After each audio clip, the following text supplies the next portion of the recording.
कोशिश करूंगा। आइए मेरे साथ निकालिएगा मुकद्दस मत्ती रसूल की मार्फत लिखी गई इंजील। मैं अपना टाइम भी नोट कर लूँ, जरा मैं टाइम नोट कर रहा हूँ सबका, तो फिर मुझे खुशी होगी अगर मैं 2-4 दिन ज़्यादा ले सकूँ।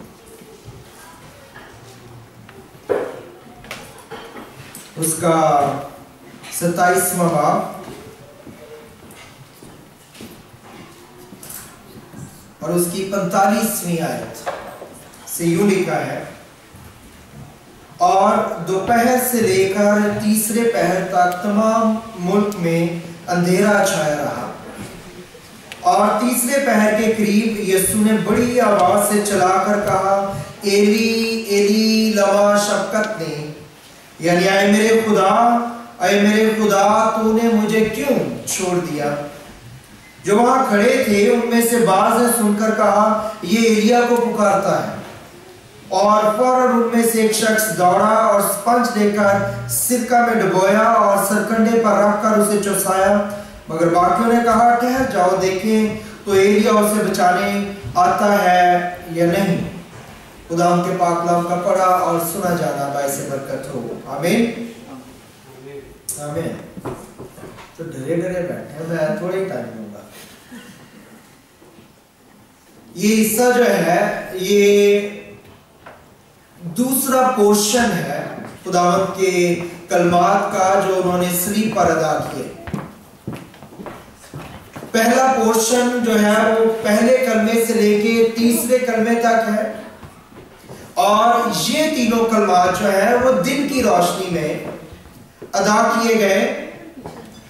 और जब उन्होंने चौथा कलमा कहा, एली एली लमा शबक्तनी, आए मेरे खुदा तूने मुझे क्यों छोड़ दिया, तो कलाम में लिखा है कि तमाम मुल्क पर क्या हो गया, अंधेरा छा गया, और फिर तीसरे पहर तक अंधेरा रहा।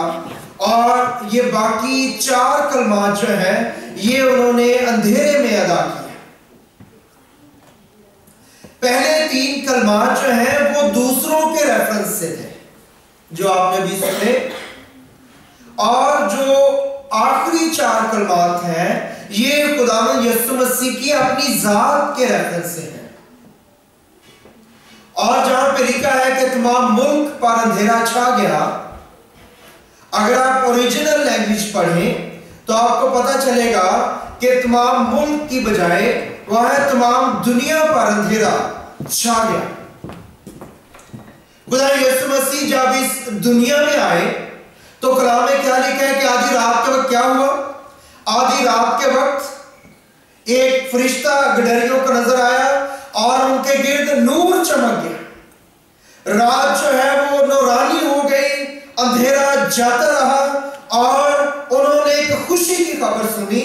और जब खुदा यीशु मसीह ने अपनी जान दी तो कलाम में लिखा है कि दिन के वक्त अंधेरा छा गया, तारीकी छा गई, और ये अंधेरा और ये तारीकी जो है यहूदियों की, ईमानदारों की, खुदा के लोगों की उस हट धर्मी को पेश करती है जो आज भी हम मसीही होने के बावजूद अपनी जिंदगियों में रखते हैं, और कहीं ना कहीं कोशिश करने के बावजूद इब्लीस किसी न किसी तौर पे इस तरह से गलबा पा लेता है कि हम नामुनासिब तौर पे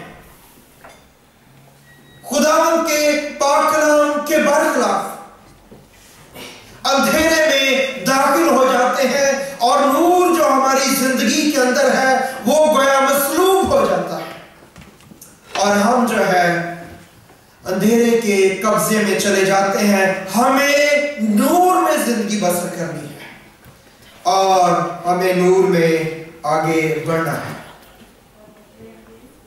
3 कलमात है जहां पे खुदावंद ने पुकारा है। पहले कलमे में और 7वें कलमे में उन्होंने बाप को पुकारा है। क्या कहा, आए बाप कहकर उन्होंने बात को शुरू किया।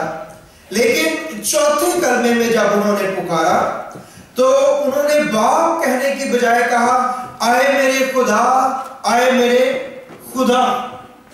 इसकी बहुत सी तफसीर हो सकती है, लेकिन एक बात जो मैं आपके सामने रखना चाहता हूं कि हम तसलीस को जब देखते हैं तो इस कलमे में भी हमें तसलीस नजर आती है।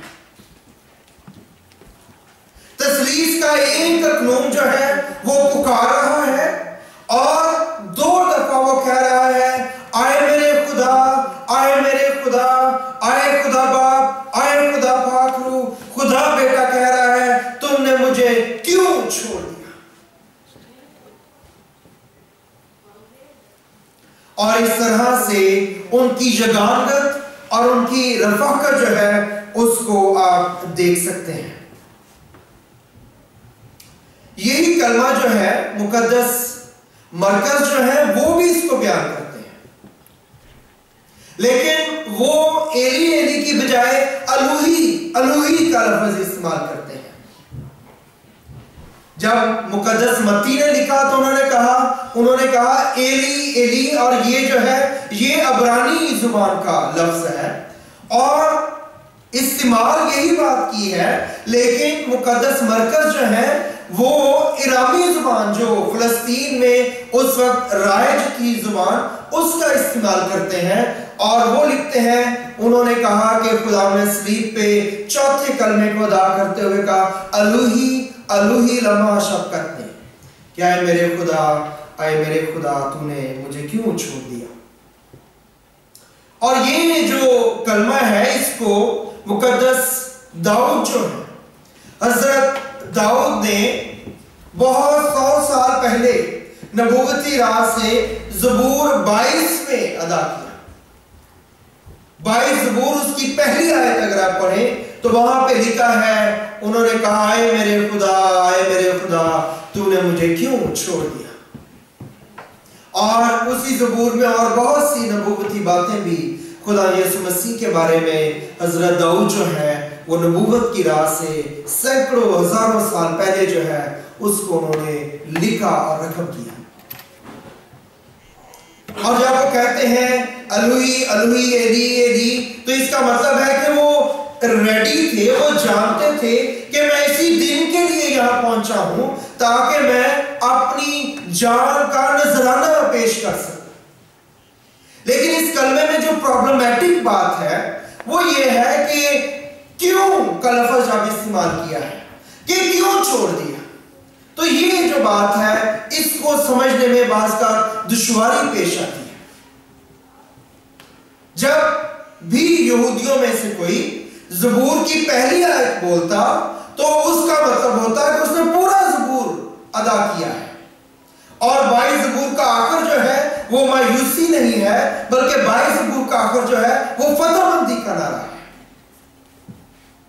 और याद रखने की बात यह है कि जो खुदा बाप और बेटा रूहुल कुद्दस जो है, होली ट्रिनिटी जो है, उनके अंदर 5 किस्म की रफाकतें हैं, 5 किस्म के कनेक्शन हैं जिनको जानना है। पहला कनेक्शन जो है वो अज़ली और अब्दी रफाकत का है, और ये अज़ली और अब्दी रफाकत शुरू इब्तिदा अज़ल से है और ये कभी नहीं टूटी और ना कभी टूटेगी।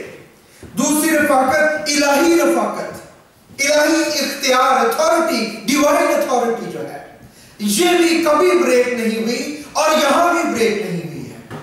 नंबर 3 इलाही मर्जी उनकी कि बेटा जाए और सबके लिए अपनी जान दे, ये भी नहीं टूटी है। नंबर 4 जलाली रफाकत उनकी, और ये जलाली रफाकत जो है वो जो बाप के साथ इब्तिदा से रखता है इब्तिदा तक रखेगा, इसमें भी कोई फर्क नहीं आया। और 5वीं और आखिरी इलाही हिफाजत की रफाकत, यहां पे जो है उन्होंने एक दूसरे के साथ जुदाई को महसूस किया है। और याद रखिए कि इस जुदाई को चूंकि कभी उसने एक्सपीरियंस नहीं किया था तो उसके अंदर जो है इसका शिद्दत से एहसास आया। लेकिन जब वो छोड़ा गया है तो इसका मतलब ये नहीं कि पूरे तौर पे छोड़ा गया है। जब आप अपने बच्चों से नाराज होकर अपना मुंह छुपा लेते हैं तो इसका मतलब ये नहीं आप उन्हें मुकम्मल तौर पे रद्द कर देते, छोड़ देते हैं। और बच्चों को भी ये पता होता है कि ये वक्ती है और ये बहाल हो जाएगी ये रफाकत। और जब बाप ने बेटे से मुंह छुपाया है तो इसका मानी और मतलब और मकसद ये है कि इसके पीछे वो गुनाह है, वो कमजोरी है। मेरे 10 मिनट हो गए, 1 मिनट और होगा। वो कमजोरी और गुनाह जिसको मसीह ने सलीब पे मेरे और आपके लिए उठाया है, वो ये डिमांड करता था कि खुदा जो है वो रफाकत से मुंह मोड़ ले, छोड़ दे, अलग हो जाए। इसलिए खुदावन ने ऐसा किया ताकि उसका ये कानून या ये जो बात है वो पूरी हो सके। और इस वजह से इलाही तहफ़्फ़ुज़ की रफाकत जो है उनकी वक्ती तौर पे टूटी और खुदा ने पुकारा, आए मेरे खुदा, आए मेरे खुदा, तूने मुझे क्यों छोड़ दिया? ताकि वो अपने बेटे को छोड़ दे और मुझे और आपको पकड़ ले, जो हम उसकी रफाकत से अलग किए गए थे। इसी हवाला को जो मैंने पढ़ा कंटिन्यू करें। पर्दा फट गया, कब्रें तिड़क गई, मुर्दे बाहर निकल आए। और हैकल के पर्दा फटने का मतलब है बेटे को छोड़ दिया और बाप खुद बाहर निकल आया ताकि मुझे और आपको गले लगा ले और मुझे और आपको आसमानों के ऊपर ले जाए और हम उसकी अपनी रफाकत को महसूस करें और एंजॉय करें। आइए अपने आप को बंद कीजिए।